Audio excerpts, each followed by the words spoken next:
भीक मागण्याच्या बहाण्याने घरात शिरून सोन्याचे दागिने आणि रोकड चोरणाऱ्या तरुणीला चंदननगर पोलिसांनी अटक केली आहे।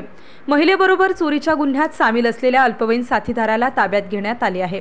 त्यांच्याकडून 35 लाख रुपयांचे 52 तोळे सोन्याचे दागिने, 26,000ची रोकड, 5.5 लाख रुपयांची मोटार असा एकूण मिळून 40,76,000 रुपयांचा मुद्देमाल जप्त करण्यात आला आहे। मिली पवार असे अटक करण्यात आलेल्या तरुणीचे नाव आहे।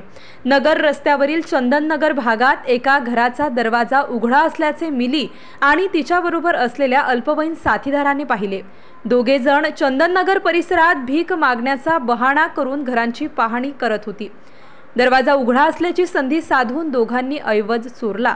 त्यानंतर मिली आणि अल्पवयीन साथीदार पसार झाले। चंदननगर पोलिसांकडून या प्रकरणाचा तपास करण्यात येत होता।